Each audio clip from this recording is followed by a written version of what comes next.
Capítulo 14 de Uma Família Inglesa, Cenas da Vida do Porto, de Júlio Diniz. Iminências de crise. Enquanto Cecília passava assim pacificamente o serão daquela noite, andava Carlos procurando com ansiedade por todos os salões de máscaras a sua desconhecida da véspera. Jenny notara a impaciência com que o irmão tinha aguardado a noite e, ao vê-lo sair, disse-lhe com modo particular: "Adeus, Charles. Quer-me parecer que te não recolherás desta vez pelas 4 horas da manhã." "Quem sabe, Jenny?" "Adivinho." Efetivamente, não eram ainda 2 horas quando Carlos Whitestone, cansado de procurar em vão, em cada dominó e sob cada máscara de seda, a incógnita do último baile, voltou a casa em pouco agradável disposição do espírito. Jenny, que o sentiu chegar, sorriu de novo e disse consigo mesma: "Ainda bem que terminou o carnaval. Charles, dentro em 2 dias, já pensará em outra coisa." Acabara de fato o carnaval. Expirar essa época votada à folia e à loucura sem rebuços, e abria-se agora a da penitência dos sermões.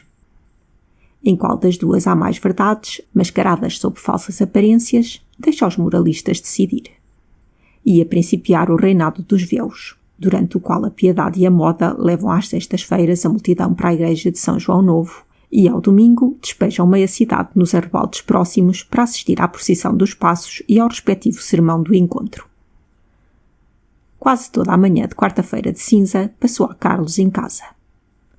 Contra o que era esperar do caráter dele, dominava-o ainda a lembrança da misteriosa máscara. O despeito de a ter deixado escapar, sem que lhe ficassem vestígios, pelos quais pudesse um dia vir a saber quem ela fosse, concorria para não o deixar tranquilo agora. Estava dando tratos à imaginação para se lembrar de qualquer meio conducente à solução daquele problema de carnaval. Mas nenhum alvitre lhe oferecia a imaginação atormentada. Saiu, enfim, sem saber para quê nem para onde.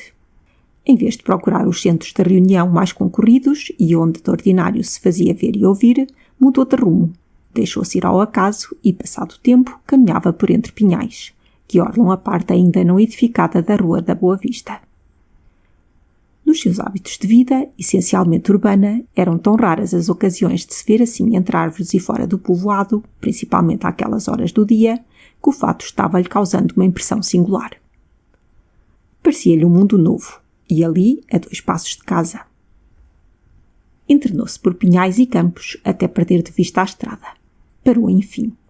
Num estado moral, como o de Carlos naquela manhã, não são necessários os grandes espetáculos da natureza para incitarem o pensamento a uma dessas divagações a que anda tão sujeito o dos poetas.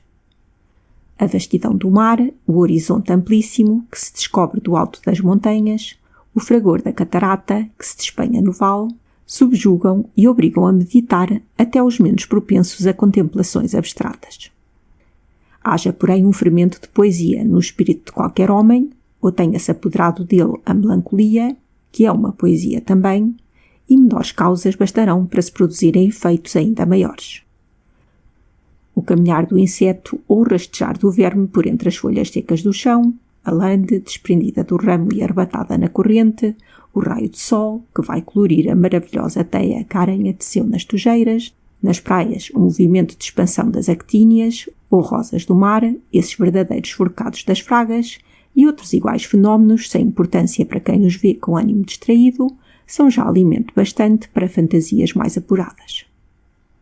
Carlos tinha a imaginação predisposta para estas impressões subtis e, como raras vezes se sujeitava a elas, recebia-as agora com duplicada intensidade. Era pelas 3 horas da tarde de um dos mais formosos dias que nos pode conceder fevereiro. Havia no campo aquela frescura, aquele renascer de vida que, após longos dias de chuva, traz um dia de sol claro. O céu não tinha uma nuvem, nem lhe empanava o azul o véu transparente de neblinas. Os pinhais estavam silenciosos, como se, julgando-se já na primavera, se tivessem calado para escutar as aves. O vento, de débil que era, mal podia agitar as folhas movediças das árvores que o inverno respeita. Era tal a serenidade da tarde que o fumo das casas rústicas subia ao ar lentamente em colunas direitas, sem que uma viração as quebrasse, e só muito alto se dissipava na atmosfera. Do lugar onde parara, Carlos ouvia distintamente a voz das raparigas do campo, chamando o gado, rindo ou cantando. Era de longe que partiam aquelas vozes, mas a amenidade da hora e o silêncio deixava-as chegar até ali, sonoras e perceptíveis. Carlos sentiu-se enlevado por tudo aquilo. É uma singular loucura, pensou ele. Julgar que se aproveitam os dias da juventude da maneira por que eu vou passando os meus. Do homem que teve a minha vida enquanto novo, costuma dizer-se que soube gozar dela em tempo. E como é que eu dela gozei? Na atmosfera asfixiante de um café, na plateia de um teatro, onde se fala e pensa em tudo menos na beleza da arte, nas assembleias sem sabores, nas esquinas das praças ou em lojas à moda.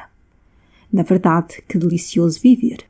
E o espírito, que parece sentir-se palpitar, agitar-se em nós, quando assoma a mocidade, acaba por embotar-se, por adormecer. Torna-se incapaz de nos proporcionar certa ordem de gozos para os quais temos faculdades criadas. E diz-se então que soube gozar da vida o que voluntariamente se privou das mais gratas impressões que podem sentir-se nela. Isto dizia, ou antes, pensava Carlos, ao entranhar-se cada vez mais no pinheiral e respirando a pleno peito a atmosfera balsâmica do lugar. Nem eu sei, prosseguia ele, como ainda experimento prazer ao achar-me aqui só. Nos hábitos de vida que fiz meus, perde-se até a faculdade de saber sentir assim, a sós, quando é talvez desta maneira que a imaginação mais subtil se mostra. Vejam os leitores até onde iam já arrastando Carlos os atrativos daquela solidão suburbana. Operou-se, porém, uma transformação nas suas ideias, que parecia vulgarem e, à vela cheia, seduzidas pelas doçuras da vida da anacoreta. Um pensamento, menos misantropo, mais social, fê-las mudar de rumo. Mas não, reconsiderou ele, não basta sentir. É necessário transmitir as expressões dos nossos sentimentos. E os troncos das árvores, afinal de contas, não são os confidentes mais próprios. Tudo precisa de refletir-se, para não perder na imensidade. A luz, num espaço vasto, dissipa-se, o som esmorece, o sentimento parece também enfraquecer, se outra oração, refletindo-o, o não reforça. É por isso que a presença de um amigo. Mas que amigos tenho eu? Tremo de veras pelos chamados amigos de Carlos, ao vê-lo disposto a responder a esta pergunta que fez a si próprio. F, continuou ele, cuja amizade não resistirá à primeira falta de senso que lhe notar num folhetim. C, que romperá comigo se eu tiver a franqueza de lhe apontar o menor defeito de equitação. L, que abandonaria o amigo logo que o visse seguir um terreno onde ele corresse o perigo de enlamear as botas de polimento. E todos os mais da mesma força. Vão lá escolher um desses homens para companheiro nestas viagens sentimentais. Aqui interrompeu-se para observar um pequeno e ágil acerto, que fugia espavorido ao senti-lo aproximar, e do buraco, onde se ocultara, continuava espiando-lhe os movimentos com os olhos vivos e como cintilantes. Carlos achava curiosíssimo este espetáculo vulgar. Depois seguiu o caminho, distraído ainda, e pensava. Aí está. Se eu dissesse a qualquer que me entreteve esse pequeno réptil, correndo por entre os fetos e por sobre as pedras musgosas daquele muro, zombariam da minha candura. Chamar-lhe-a pieguice. Há certas vibrações de sensibilidade que não se pode comunicar, a não ser a um coração de mulher. Elas, sim, têm certas puerilidades sublimes que, ora adeus, temos outra como a dos amigos. Se me recordar de algumas mulheres que tenho amado, que vejo eu. A S, mulher nervosa, que teria um delíquio só ao ver aquela sardanisca, sensibilidade de tocador. A C, essa então, mulher forte que só um terremoto como o de Lisboa seria capaz de comover. A E, beleza de salão que se levanta ao meio-dia, admira a natureza nos jardins e lamenta que a solidão não tenha gente que veja como ela a sabe apreciar. E as outras regulam por isto. Verdade é que eu também com isto me satisfazia. Quem sabe se procurando de outra maneira. Neste ponto tomaram as suas meditações outro caráter. Alguns passos mais adiante já ele meditava. À força de me rir em sociedade do amor sincero, desinteressado, dos casamentos de paixão, da vida de família, quase me deixei persuadir de que me ria convencido. e, contudo, se me sondar de veras, se aproveitar estes momentos raros em que sou franco e expansivo comigo mesmo, o leitor sabe de certo até onde podem chegar as excursões do pensamento quando no terreno que o de Carlos ia seguindo agora. Muito mais se, como ele, se está em pleno bosque e longe do rumor da cidade. Se o sabe, não estranhará que, momentos depois, já assim estivesse pensando Carlos. Um amor bem verdadeiro, uma vida bem íntima com uma mulher, a quem se queira como amante, que se estime como irmã, que se venere como mãe, que se proteja como filha, é, evidentemente, o destino mais natural ao homem. O complemento da sua missão na Terra. Quando Carlos Whitestone chegar a formular, no pensamento, esta profissão de fé, que, uma ou outra vez, concebeu toda a cabeça de 20 anos, ainda das mais azadas para desvairamentos, atingia a borda do pinheiral oposta àquela por onde havia entrado. Dali por diante, o terreno, mais desimpedido de árvores, era ocupado por campos de cultura, vinhedos, quintas e por as casas respectivas, umas juntas, outras dispersas e mais ou menos graciosas todas. Carlos sentou-se no pequeno muro de demarcação do pinhal. O horizonte que tinha diante de si era vasto, e o olhar foi, quase ao extremo dele, fixar-se em uma das mais distantes daquelas casas, ainda que o espírito não tomasse a menor parte naquela aparente contemplação. Tinha esta casa 2 andares. Era a face posterior a que se avistava dali. A varanda do primeiro andar estava toda entretecida de trepadeiras que subiam do quintal. No intervalo das 2 janelas florescia, em uma espécie de alegrete, um arbusto, ao que parecia de camélias. Na varanda do andar de cima via-se, pendurado de uma corda que se estendia em todo o comprimento dela, alguma roupa branca, sobre a qual o sol batia em cheio, fazendo-lhe realçar a alvura. Como disse, demoraram-se naquele ponto da perspectiva os olhos de Carlos, sem que os seguisse desde logo o pensamento, absorto como estava ainda na sequência de meditações sobre os destinos do homem nesta vida. Mas, instantes depois, alguma coisa se passou, que foi como o laço de união entre o objeto das contemplações dos olhos e o das do espírito, que, desde então, se associou àqueles no exame da modesta vivenda em cujas vidraças o sol simulava a aparência de um vasto incêndio. O fenómeno nada tinha de extraordinário, contudo. Na varanda de cima aparecera uma mulher, nada mais. Mas esta mulher, ainda que a distância mal permitisse distingui-la, mostrava, pela elegância de estatura e pela vivacidade de movimentos, ser ainda jovem. Não era para estranhar que a imaginação de um rapaz de 20 anos a se pusesse também formosa. Viera examinar a roupa que estava a corar ao sol. Tirava uma e substituía por a que trazia de dentro. Mais adiante, mudava a face exposta de outra. De quando em quando, interrompia o trabalho e olhava para fora, pondo a mão por cima dos olhos, como a abrigá-los da intensidade da luz. Outras vezes, voltava-se para a sala e parecia falar a alguém de dentro. Depois desaparecia, voltava de novo e sempre, com manifesta solicitude, aplicada ao trabalho. Carlos seguia com prazer o ir e voltar daquela mulher, que a custo distinguia, mas que nem por momentos imaginou que pudesse ser uma criada.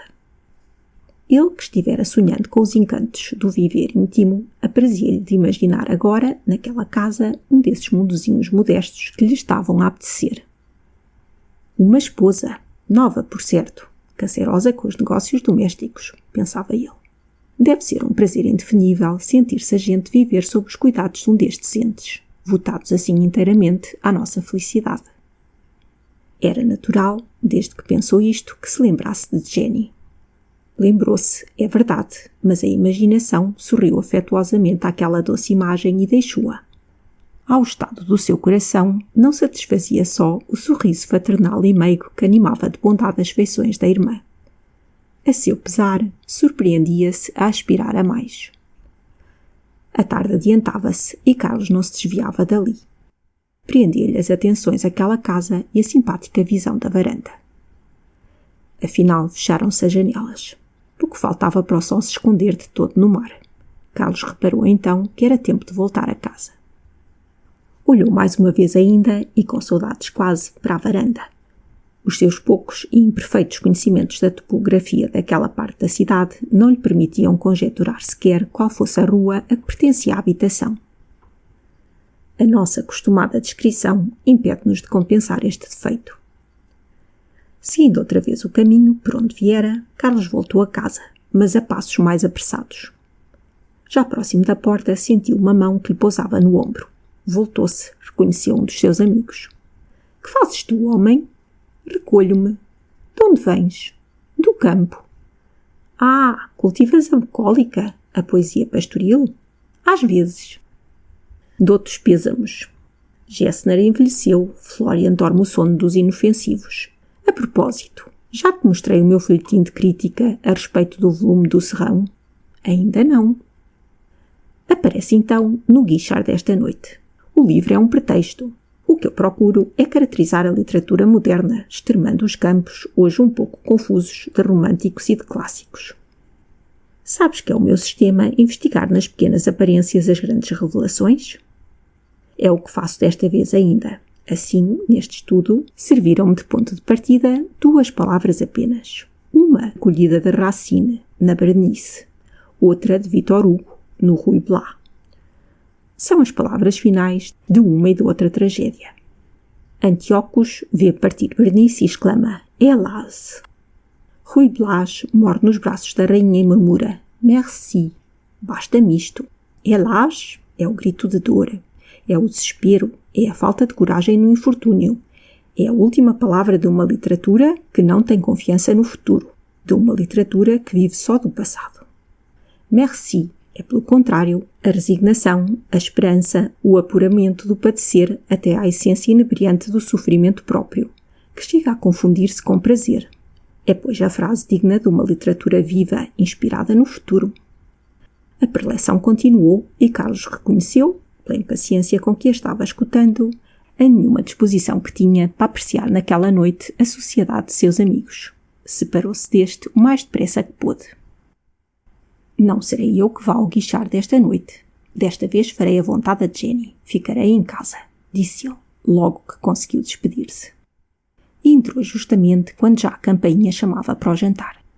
Jenny, vendo-o chegar e notando o ar grave que trazia, murmurou consigo: Ainda é cedo para o restabelecimento. Esperemos.